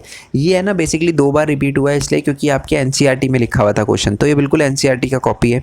तो इसका आंसर भी आपको पता ही है, रोपण कृषि है जो एक बहुत बड़े इलाके में एक ही टाइप की फसल उगाई जाती है। ओके, नेक्स्ट क्वेश्चन की बात करते हैं, निम्नलिखित में से कौन सी रबी फसल है? चावल, बाजरा, ग्राम या कपास? तो आपको इसमें से बताना है कि रबी फसल कौन सी है, ठीक है। तो चावल नहीं है, क्यों? क्योंकि चावल कौन सी है हमारी? चावल तो हमें पता है कि हमारी खरीफ फसल है, ठीक है। बेसिकली ये भी एनसीईआरटी का क्वेश्चन है। इसका हमारी कपास भी क्या है? हमारी खरीफ फसल है, ठीक है। इसका आंसर है बेसिकली ग्राम है, ठीक है। बाजरा भी खरीफ फसल है, बेसिकली इसका आंसर है ग्राम, ठीक है। तो जो हमारा ग्राम है वो क्या है? वो एक टाइप की हमारी रबी फसल है, ठीक है। चलो नेक्स्ट क्वेश्चन की बात करते हैं। नेक्स्ट क्वेश्चन है हमारा कि भूदान ग्रामदान आंदोलन डैश द्वारा शुरू किया गया था? किसके द्वारा शुरू किया गया था भूदान ग्रामदान आंदोलन? अलौरी सीताराम राजू, विनोबा भावे, जवाहरलाल नेहरू या गांधी जी? तो इसका आंसर है जी विनोबा भावे। विनोबा भावे ने बेसिकली ये शुरू किया था, गांधी जी मत कर देना गलती से, ठीक है। जो हमारे विनोबा भावे थे उन्होंने हमारा ये भूदान ग्रामदान आंदोलन शुरू किया था। और भूदान ग्रामदान आंदोलन को डैश क्रांति के नाम से भी जाना जाता है, रक्त रेखा, रक्त रहित, हमारा ठंडा खून या नो ब्लड के नाम से जाना जाता है। तो मैं आपको बता दूं जो हमारा भूदान ग्रामदान आंदोलन है उसे रक्त रहित क्रांति के नाम से भी जाना जाता है, ठीक है। चलो नेक्स्ट क्वेश्चन है हमारा कि आईसीएआर की फुल फॉर्म क्या है? तो इसका आंसर में आपको शायद डिफ़िकल्टी होगी, ठीक है, क्योंकि इसका वैसे मैं आपको बता दूं इंटरनेशनल काउंसिल फॉर एग्रीकल्चर और रीजनल है इसका आंसर, ठीक है। तो परिषद जो है आप कह सकते हो या रिसर्चर, ठीक है, रिसर्च वगैरह के international council for agriculture and research, agricultural research. तो इसको हिंदी में बोले तो इसका है कि इंटरनेशनल बोला मैंने, इंडियन, ठीक है, इंडियन काउंसिल एग्रीकल्चरल रिसर्च। तो इसका आंसर है ये बी, भारतीय कृषि अनुसंधान परिषद, ठीक है। आई होप ये आपको याद रहे। चलो जी अब आते हैं अपने नेक्स्ट क्वेश्चन पे। तो हमारा नेक्स्ट क्वेश्चन है कि चंपारण आंदोलन बिहार में डैश में शुरू हुआ था? कब शुरू हुआ था? चलो इसका आंसर है ना आप मेरे को नीचे कमेंट बॉक्स में बताना, क्योंकि आपने हिस्ट्री में भी पढ़ा होगा। ओके, नेक्स्ट क्वेश्चन की बात करते हैं कि देश में दो महत्वपूर्ण डैश उगने वाले क्षेत्र हैं, मतलब जो है उत्तर पश्चिम में गंगा सतलुज के मैदान और दक्कन के काली मिट्टी का क्षेत्र। मतलब ये जो एरियाज़ हैं यहाँ पर डैश की फसल जो है वो उगाई जाती है बहुत बड़े पैमाने पर, गेहूं की, चावल की, हमारी ऑरेंज की या निम्नलिखित में से कोई नहीं। तो इसका आंसर है जी गेहूं। बेसिकली ये जो हमारे जहाँ भी लिखा हो ना कि गंगा सतलुज के मैदान, तो आप समझ जाना बेसिकली ये जो गंगा सतलुज का मैदान है इस पर जो हमारा गेहूँ है वो बहुत बड़े लेवल पर उगाया जाता है। ओके, और नेक्स्ट हमारा कि हमारी जो मूंगफली है वो कौन सी फसल है? खरीफ है, रबी है, ज़ैद है या हमारी ग्रीष्मकालीन फसल है? तो ऊपर भी इसका देखा था हमने कि जो हमारा मूंगफली है वो एक, चलो इसका आंसर है ना आप बताना मेरे को, ठीक है। बेसिकली 2 क्वेश्चन हो गए, एक तो ये वाला चंपारण वाला और एक मूंगफली वाला, ठीक है। ऊपर भी इसका बता चुका हूँ। चलो अब आ गए मेन क्वेश्चन असर्शन और रीज़न वाले, और यहीं पर आपको आएगी दिक्कत, तो बहुत अच्छे से समझना। ओके, अभिकथन और कारण को अटेम्प्ट करने का तरीका क्या है मैं आपको पहले वो बता देता हूँ। देखो सिंपल सीधी बात है, अभिकथन में एक लाइन लिखी होती है, असर्शन में एक लाइन लिखी होती है और कारण में भी एक लाइन लिखी होती है, 2 अलग अलग लाइनें होती है। आपको दोनों को रीड करना है। अगर मान लो दोनों गलत हैं तो आपको लिख देना है ए और आर, ए यानी असर्शन जिसको हम अभिकथन बोलते हैं, आर यानी रीज़न जिसे कारण बोलते हैं, तो ये दोनों गलत है। अगर मान लो अभिकथन सही है कारण गलत है तो आपको लिखना है कि अभिकथन सही है लेकिन आर गलत है। अगर मान लो हमारा अभिकथन गलत निकलता है और कारण सही है तो आपको लिखना है कि ए गलत है और कारण सही है। अगर दोनों ही सही निकल जाते हैं तो दोनों में कनेक्शन ढूंढना है। अगर कनेक्शन मिल जाता है, दोनों में कनेक्शन मिल जाता है, मैं समझाऊंगा कनेक्शन का मतलब क्या है, तो इसका आंसर होगा डी। अगर कनेक्शन नहीं मिलता तो इसका आंसर होगा ई, के सही व्याख्या नहीं करता। अगर कनेक्शन नहीं मिलता तो आपको लिखना है कि सही व्याख्या नहीं करता, और अगर मिल जाता है तो लिखना है कि सही व्याख्या करता है। अब मेरे कहने का मतलब क्या है ये आपको समझ आएगा। क्वेश्चन से स्टार्ट करते हैं। पहला क्वेश्चन है हमारा कि मूंगफली एक खरीफ फसल है, ठीक है। तो क्या ये बात सही है, मूंगफली एक खरीफ फसल है या नहीं है? बिल्कुल सही बात है, मूंगफली क्या है हमारी, एक खरीफ फसल है, ठीक है। चलो तो अब बात करते हैं कारण की। कारण लिखा हुआ है कि बाजरा रेतीली मिट्टी और उथली काली मिट्टी पर अच्छी तरह से बढ़ता है या उगता है। क्या ये बात सही है? ये बात एकदम सही है, यानी दोनों ही लाइनें हमारी सही है, कारण भी सही है, अभिकथन भी सही है। अब देखो दोनों का आपस में कोई लेना देना है? बिल्कुल भी नहीं। देखो साफ हमें पता चल रहा है, ऊपर मूंगफली की बात हो रही है, नीचे हमारे बाजरे की बात हो रही है, तो दोनों का आपस में क्या लेना देना? कुछ भी लेना देना नहीं है।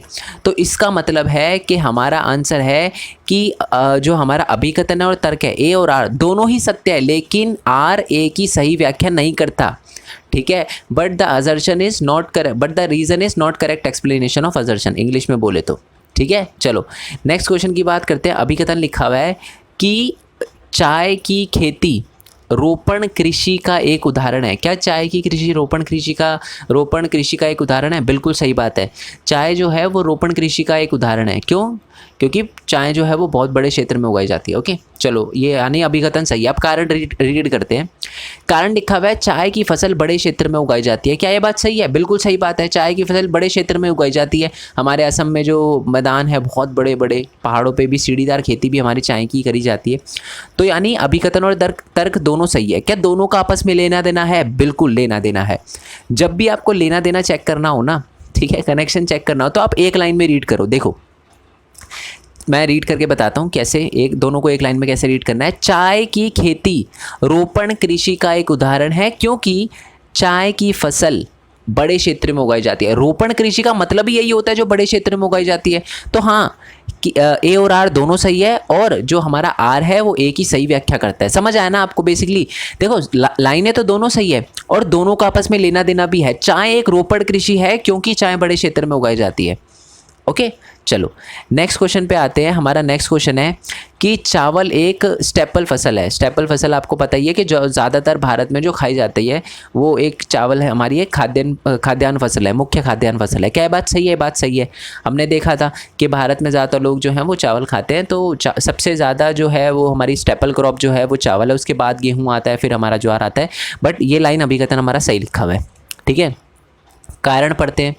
अधिकांश भारतीय चावल नियमित रूप से इतनी मात्रा में खाए जाते हैं कि यह एक मानक आहार का एक प्रमुख हिस्सा बनता है। मतलब जो चावल है वो ज़्यादातर भारतीयों द्वारा खाया जाता है, बहुत अच्छी मात्रा में खाया जाता है और एक प्रमुख आहार है भारत के लोगों की, जो हमारी एक तरह से कह सकते हो डाइट में।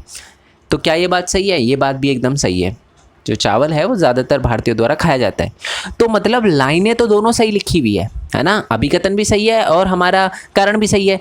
अभिकथन में लिखा हुआ है कि हमारी स्टेपल क्रॉप है, बिल्कुल स्टेपल क्रॉप है, ठीक है, और नियमित रूप से खाई जाती है। कारण में लिखा है नियमित रूप से खाई भी जाती है। तो यानी लाइनें तो दोनों सही है। क्या दोनों का आपस में लेना देना है?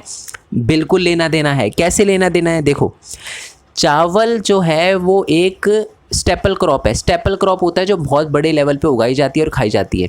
तो कारण में भी तो वही लिखा हुआ है कि चावल जो है वो अधिकांश भारतीयों द्वारा खाई जाती है, बहुत अच्छी मात्रा में खाई जाती है और आहार का हमारा एक मुख्य हिस्सा है।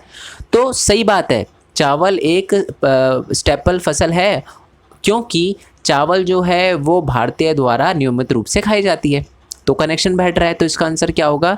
ए और आर दोनों सत्य है और ए आर की सही व्याख्या करता है। अगर असर्शन और रीजन में कोई दिक्कत आए तो नीचे कमेंट बॉक्स में मेरे को बता देना, टाइम लिख देना कि सर इस टाइम पे जो क्वेश्चन आपने बताया उसमें मेरे को दिक्कत हो रही है। ओके नेक्स्ट क्वेश्चन की बात करते हैं कि हमारा नेक्स्ट क्वेश्चन है, अभिकथन लिखा हुआ है कि खेतों में जैव रसायन का उपयोग किया जाता है। क्या खेतों में फर्टिलाइज़र वगैरह का और जो बायोकेमिकल है उसका यूज़ किया जाता है? बिल्कुल किया जाता है। तो अभिकथन हमारा सही है, बहुत सारे लोग करते हैं। कारण रीड करते हैं।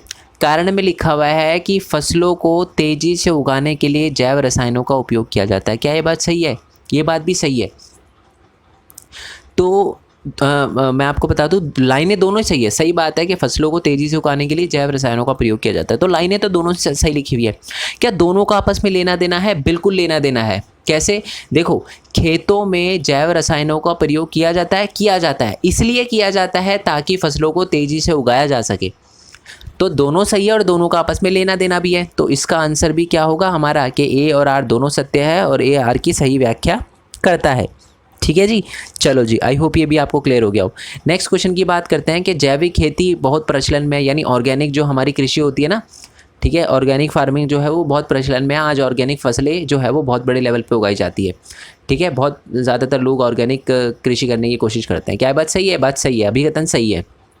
कारण सुनो, जैविक खेती में किसान जैव रसायनों का उपयोग करता है। क्या ये बात सही है? ये बात गलत है। एक्चुअल में जो हमारा किसान है, अगर वो जैविक कृषि करता है तो जैविक कृषि में तो नेचर पे डिपेंड रहा जाता है, या मैन्योर वगैरह का यूज़ किया जाता है, रसायनों वगैरह का, केमिकल का यूज़ नहीं किया जाता ऑर्गेनिक फार्मिंग में। तो यानी कारण गलत है और अभिकथन तो सही है। तो इसका मतलब ये, इसका आंसर क्या होगा कि हमारा अभिकथन जो है वो सही है, ए सही है, लेकिन हमारा जो आर है वो गलत है। ठीक है जी, आई होप आपको इसका आंसर समझ आ गया हो, अच्छे से क्लियर हो गया हो। ऊपर वाली लाइन सही है बट कारण इस बार हमारा गलत है। ठीक है, तो ये पूरा ही गलत है, हमारा जो कारण है पूरा ही गलत है, तो इसलिए ए सही है लेकिन आर गलत है। ठीक है, चलो नेक्स्ट क्वेश्चन पे आते हैं। चाय बागान श्रम प्रधान कृषि है, बिल्कुल सही बात है। ज़्यादातर जो चाय है वो लोगों द्वारा, आपको पता है चाय की पत्तियां जो है वो तोड़ी जाती है, ये बात आपको पता है ना। वो बहुत सारी लेडीज़ होती हैं, वो मिलके वो चाय की पत्तियां फिर बैग्स में डालती है। तो चाय एक श्रम प्रधान कृषि है, मतलब ज़्यादातर लोगों की ज़रूरत पड़ती है चाय की कृषि करने में। क्या बात सही है? बात सही है। कारण देखो, गेहूँ भारत में दूसरी सबसे बड़ी अनाज फसल है। क्या ये बात सही है? ये भी सही है। ठीक है, फर्स्ट नंबर पे चावल, दूसरे नंबर पे गेहूँ। तो लाइनें दोनों सही है। क्या दोनों का आपस में कोई लेना देना है? बिल्कुल भी नहीं। ऊपर बात चाय की, नीचे बात गेहूं की, क्या लेना देना? तो इसका आंसर क्या होगा कि सत्य तो दोनों हैं बट दोनों का आपस में लेना देना नहीं है। आर ए की सही व्याख्या नहीं करता। ओके, तो इसका आंसर होगा ई। नेक्स्ट क्वेश्चन की बात करते हैं। इसका ये वाला क्वेश्चन और नीचे वाला क्वेश्चन बहुत ध्यान से समझना, क्योंकि इसमें आप गलती करोगे ही करोगे। ध्यान से सुनना। कृषि प्राथमिक गतिविधि है। क्या ये बात सही है? ये बात एकदम सही है। कृषि जो है वो प्राथमिक गतिविधि है, क्योंकि प्राथमिक गतिविधि का मतलब क्या होता है, जिसमें हम नेचर से चीज़ें लेकर, ठीक है, क्या करें, किसी चीज़ का प्रोडक्शन करें। ओके, तो हाँ ये बात एकदम सही है।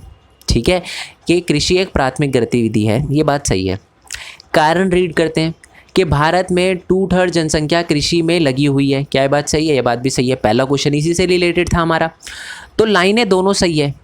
क्या दोनों का आपस में लेना देना है? अब सुनना बहुत ध्यान से, दोनों का आपस में लेना देना है या नहीं है। मैं लाइन रीड करता हूँ फिर आप बताना। कृषि एक प्राथमिक गतिविधि है क्योंकि भारत में 2/3 जनसंख्या कृषि में लगी हुई है। कोई सेंस नहीं बैठता। क्यों नहीं बैठता? देखो, प्राथमिक गतिविधि का मतलब होता है जिसमें हम नेचर से चीज़ें लेके किसी चीज़ का प्रोडक्शन करें। अगर यहाँ पर ये लिखा होता ना कि हम कृषि करते वक्त क्या करते हैं, प्राकृतिक संसाधनों का उपयोग करके प्रोडक्शन वगैरह करते हैं, उत्पादक वगैरह करते हैं, तब ये आंसर सही होता। बट अब ये गलत है।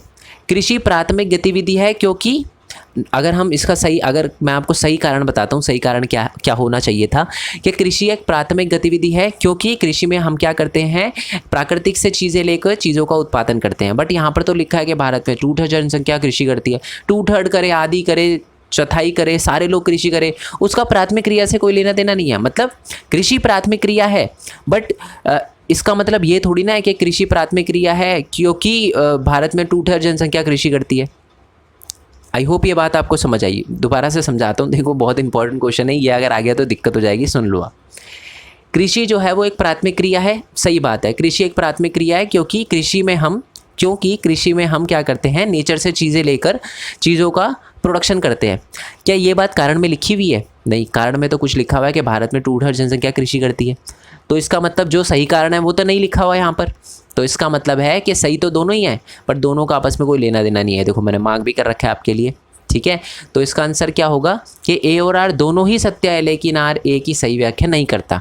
ठीक है, चलो अब देखो नीचे क्वेश्चन पे आ जाओ। ये आपको अब फिर और कंफ्यूज करेगा ये वाला नीचे वाला क्वेश्चन। ठीक है, पहली बात तो आपको लगेगा कि सर ये ऊपर वाला और नीचे वाला सेम ही तो क्वेश्चन है, दोनों में डिफरेंस है। देखो अभिकथन क्या लिखा हुआ है कि भारत की प्राथमिक गतिविधि कृषि है। मतलब ज़्यादातर लोग भारत में जो कृषि है उसको बहुत ज़्यादा इंपॉर्टेंस दी जाती है। ऊपर जो लाइन है वो अलग है। देखो इसमें लिखा है कि भारत जो कृषि है वो प्राथमिक गतिविधि है। प्राथमिक गतिविधि का मतलब होता है या क्रिया, या लिखना चाहिए था, अगर मैं क्रिया लिख देता तो शायद आपके लिए थोड़ा ईजी होता, बट कन्फ्यूज़ होने की ज़रूरत नहीं है। प्राथमिक गतिविधि या प्राथमिक क्रिया का मतलब यही होता है जिसमें हम नेचर से चीज़ें लेके प्रोडक्शन करें। बट इसमें लिखा हुआ है कि प्राथमिक गतिविधि, भारत में जो प्राथमिक गतिविधि कृषि है, यानी ज़्यादातर लोग जो है वो कृषि करते हैं। ठीक है, हाँ, भारत में जो प्राथमिक गतिविधि है वो कृषि है, क्योंकि भारत में 2/3 जनसंख्या कृषि करती है। ये इसका सही एक्सप्लेनेशन है क्या? यही कारण यहाँ लिखा हुआ है, यही कारण यहाँ लिखा हुआ है, इसलिए ये दोनों सही है और दोनों का आपस में लेना देना भी है। देखो समझाता हूँ, देखो ध्यान से सुनो, ऊपर वाला समझ आ गया ना, उसको छोड़ दो, आप नीचे वाले पे आओ। भारत में जो प्राथमिक गतिविधि है वो कृषि है, मतलब भारत के लोग जो हैं वो मतलब ज़्यादा इंपॉर्टेंस हमारे भारत में कृषि को दी जाती है। ये समझो आप कि भारत में एक अभिकथन लिखा हुआ है कि भारत में ज़्यादा इंपॉर्टेंस कृषि को दी जाती है। क्या ये बात सही है? ये बात एकदम सही है। क्यों? क्योंकि भारत में 2/3 जनसंख्या कृषि करती है। अब समझ आया? तो यानी दोनों सही है और दोनों का आपस में लेना देना है। अगर ना समझ आया हो तो आप मेरे को नीचे कमेंट बॉक्स में बताना, नहीं तो आप पता है टेलीग्राम पे मेरे को मैसेज वगैरह कर देना। तो जो हमारा टेलीग्राम का ग्रुप है, अगर आपने नहीं ज्वाइन करा तो वो ज्वाइन कर लेना। ठीक है, टेलीग्राम एक ऐप है, बेसिकली डाउनलोड करके लिखना मेन पॉइंट स्टडी 10th, तो आप 10th के टेलीग्राम चैनल पर आ जाओगे। ठीक है, और वहाँ पर आपको मेरा पर्सनल भी हैंडल मिल जाएगा, तो आप मेरे को पर्सनली मैसेज कर देना, फिर मैं उसको और अच्छे से एक्सप्लेन करके टेलीग्राम पे मैसेज कर दूँगा। ठीक है, चलो जी। अब और बाकी आप चाहो तो इंस्टाग्राम वगैरह पे भी फॉलो कर सकते हो। इंस्टाग्राम पे भी मेन पॉइंट स्टडी का पेज है और मेरा पर्सनल भी है, दोनों का लिंक मैं आपको नीचे डिस्क्रिप्शन में दे दूँगा। ठीक है, नेक्स्ट क्वेश्चन करते हैं। अभिकथन लिखा हुआ है कि रोपण भी एक प्रकार की व्यावसायिक खेती है। क्या ये बात सही है? ये बात एकदम सही है कि रोपण जो है एक तरह की व्यावसायिक खेती है। व्यावसायिक खेती का मतलब क्या होता है? जो बेचने के लिए की जाती है, जिसको वाणिज्यिक खेती भी कहा जाता है। व्यावसायिक खेती, वाणिज्यिक खेती एक ही बात है। तो रोपण भी एक प्रकार की वाणिज्यिक कृषि है। क्या ये बात सही है? ये बात एकदम सही है। नेक्स्ट क्वेश्चन लिखा हुआ है कि खरीफ फसल अक्टूबर से दिसंबर तक सर्दियों में बोई जाती है और गर्मियों में अप्रैल और जून में काटी जाती है। पहली बात तो रोपण कृषि का खरीफ फसल से, इसके टाइमिंग से कोई लेना देना तो है नहीं। ठीक है, बट फिर भी कारण जो है वो गलत लिखा हुआ है। क्यों गलत लिखा हुआ है? क्योंकि देखो अक्टूबर से दिसंबर में ठंड का टाइम है, और ठंड के टाइम की जो फसलें होती है उसको रबी फसल कहते हैं। खरीफ तो बारिश के समय में उगती है, तो इसका मतलब हमारा कारण एकदम गलत है, बट अभिकथन सही है। तो इसका मतलब क्या होगा कि अभिकथन जो है हमारा ए जो है वो सही है, लेकिन आर जो है वो गलत है। आई होप आपको समझ आ गया हो। नेक्स्ट क्वेश्चन की बात करते हैं। राजस्थान बाजरे का सबसे बड़ा उत्पादक है। क्या ये बात सही है? बिल्कुल सही बात है। तो इसका आंसर है कि हमारा अभिकथन सही है। कारण की बात करते हैं। मक्के की फसल जो है उसका प्रयोग भोजन और चारे दोनों के रूप में किया जाता है। क्या ये बात सही है? ये बात भी सही है। जो मक्के का प्रयोग है फूड और फोडर दोनों के लिए यूज़ किया जाता है। यानी सही तो दोनों है। क्या दोनों का आपस में लेना देना है? बिल्कुल भी नहीं। यहाँ बात हो रही है बाजरे की, यहाँ हो रही है मक्के की, क्या लेना देना? तो इसका मतलब है कि ए और आर दोनों सत्य है, लेकिन ए और आर का सही व्याख्या नहीं करता। ठीक है जी, आई होप आपको सारे के सारे एमसीक्यू समझ आ गए। अब एक बार है ना बुक खोल लेते हैं, थोड़ा सा मैं आपको केस स्टडी वाले क्वेश्चन बता देता हूँ कि आपको कैसे आएंगे। ये है ना एक बच्ची की एक वो लिखी है, केस स्टडी लिखी है कि एक बच्ची है, ठीक है, जो डीफू नाम की एक जगह पर रहती है जो कि असम के अंदर है और बिल्कुल आउटस्कर्ट्स पे रहते हैं वो लोग। ठीक है, वो देखती है कि उनकी फैमिली के जो लोग हैं वो क्या करते हैं कि वनस्पति उगाते हैं, एक एरिया में जाते हैं उसको काटते हैं, फसल उगाते हैं, फिर दूसरे एरिया में जाते हैं, फिर वहाँ काटते हैं, फसल उगाते हैं, ऐसे बदलते रहते हैं एरिया। ठीक है, और जलाते भी ऐसे करते रहते हैं। तो इस टाइप की फसल को क्या कहा जाता है? इस टाइप की कृषि को क्या कहा जाता है? ये है आपका केस स्टडी वाला क्वेश्चन। ठीक है, तो ये आप मेरे को नीचे कमेंट बॉक्स में बताना। ठीक है, मैं आपके आंसर का वेट करूँगा। ठीक है, तो ऐसे केस स्टडी वाले क्वेश्चन आएंगे और इसके लिए मैं आपसे रिक्वेस्ट करूंगा कि आपने चैप्टर पढ़ा होगा तो ज़्यादा अच्छा है। तो मैं आपको लिंक मैं बता ही चुका हूँ, नीचे डिस्क्रिप्शन में दे दूंगा, विद नोट्स आपको चैप्टर समझा रखा है। अगर आपके पास टाइम है तो ज़रूर देख लेना, अगर नहीं है तो ये एमसीक्यू वाली वीडियो आपके लिए सफिशेंट है। फुल मार्क्स आप बहुत आसानी से ला सकते हो एमसीक्यू में। ओके, बाकी जो जो चीज़ें मैंने बताई है इसको लर्न करने के लिए लर्न वगैरह कर लेना। ठीक है, हम देख चुके हैं सारी की सारी चीज़ें। और एक और चीज़ है जो मेरे को बतानी है आपको, इसमें ना एक तिलहन की फसलें होगी। ठीक है, ये टाइम बता रखा है, रबी फसल, खरीफ फसल का, ये सारी की सारी चीज़ें। अच्छा, एक चीज़ और बता देता हूँ कि एक फसल, ठीक है, जो एक राज्य में क्या कह सकते हैं, इसमें एक लिखी होगी रबी फसल और खरीफ फसल के अलावा, चलो इसमें नहीं लिखी हुई, यहाँ पर होगी, चावल की फसल में होगा। ठीक है, ठीक है जी, तटीय मैदानों में उगाई जाती है, नहीं लिखा हुआ है यहाँ पर, कोई दिक्कत नहीं है। बेसिकली आप समझ गए ना, मैं आपको समझा देता हूँ। अब इंग्लिश में थोड़ा सा मेरे को याद है तो मैं इंग्लिश में बता पाऊँगा आपको कि डैश एक मतलब जो चावल होता है ना, ज़रूरी नहीं है, कुछ कुछ एरिया में सब्सिस्टेंस होता है, कुछ कुछ में कमर्शियल होता है। मेरे कहने का मतलब क्या है, जो पंजाब और राजस्थान, पंजाब वाले और हरियाणा वाले इलाके में अगर चावल उगाया जाता है ना, तो वो बेचने के लिए उगाया जाता है, ठीक है। बट उड़ीसा में जो चावल उगाया जाता है ना, वो बेसिकली खुद के खाने के लिए उगाया जाता है। तो चावल जो है वो हमारे पंजाब और हरियाणा में क्या है, वो एक हमारी कह सकते हो आप कौन सी क्रॉप है, वो हमारी कमर्शियल क्रॉप है, वाणिज्यिक कृषि है। बट हमारे उड़ीसा के अंदर चावल की फसल ही गहन कृषि है, सिर्फ खुद के खाने के लिए उगाई जाती है, ठीक है। चलो, आई होप आपको ये समझ आ गया हो। और एक है ना कि तिलहन के लिए एक बहुत बड़ा पैराग्राफ लिखा हुआ था, ये तिलहन वाली फसलों के लिए अलग अलग फसलें लिखी हुई थी, तो आप याद कर लेना। 12% जो भाग है वो तिलहन फसलें उगाई जाती है, ये लिख देना। ये सारी की सारी चीज़ें एक बार पढ़ लेना, ये थोड़ा सा इंपॉर्टेंट है, ठीक है। चीन जो है वो तीसरा स्थान था, मतलब ये बता रखा है कि भारत का विश्व में कनाडा और चीन के बाद तीसरा स्थान है, ठीक है। अब जो है वो बदल चुका है, बट याद रखना पहले कनाडा था। तो आपकी बुक में अगर आपका क्वेश्चन आए तो आपको बुक के अकॉर्डिंग ही लिखना है, ठीक है। जो भारत है वो तीसरे स्थान पे है, किसमें, हमारे ग्राउंड नट्स वगैरह वाले, मूंगफली वगैरह वाले में। आपकी बुक के अकॉर्डिंग 2021 के अकॉर्डिंग तो मैंने आपको MCQ वगैरह बताई दी, तो ये आपको सारे के सारे करने हैं। तो आई होप आपको वीडियो अच्छी लगी हो। देखो वीडियो थोड़ी सी लंबी है और लंबी होना लाजमी भी था अगर आपको अपने MCQ के लिए प्रिपेयर करना है तो। एक और बात बता दूं यार कि हमारे दूसरे भी चैनल हैं, मेन पॉइंट टेक का तो बता ही चुका हूँ, मेन पॉइंट एक गेमिंग भी है, यूनिक वर्ल्ड भी है, तो इन चैनल को सब्सक्राइब कर लेना। एक मेन पॉइंट स्टडी भी है और एक यूनिक वर्ल्ड भी है, और एक भरत कुमार खोरवाल नाम से भी एक चैनल है, व्लॉगिंग चैनल है, अभी तक कुछ अपलोड नहीं किया पर जल्दी उस पर अपलोड करूँगा, तो उस चैनल को भी सब्सक्राइब कर लेना, ठीक है जी। एंड मैंने बता ही दिया, इंस्टाग्राम फेसबुक वगैरह पे आप हमें फॉलो कर लेना, चैनल को सब्सक्राइब करके नोटिफिकेशन बेल दबाना बिल्कुल मत भूलना, ठीक है। बाकी नेक्स्ट वीडियो के लिए स्टे ट्यून, ठीक है, नेक्स्ट चैप्टर के लिए स्टे ट्यून। तब तक के लिए थैंक यू सो मच। जय हिंद, जय भारत, वंदे मातरम। और मैंने जो चैनल बताया ना सबका लिंक आपको नीचे डिस्क्रिप्शन में दे दूँगा, ठीक है। तो जय हिंद, जय भारत, वंदे मातरम। Thanks for your support, bye bye.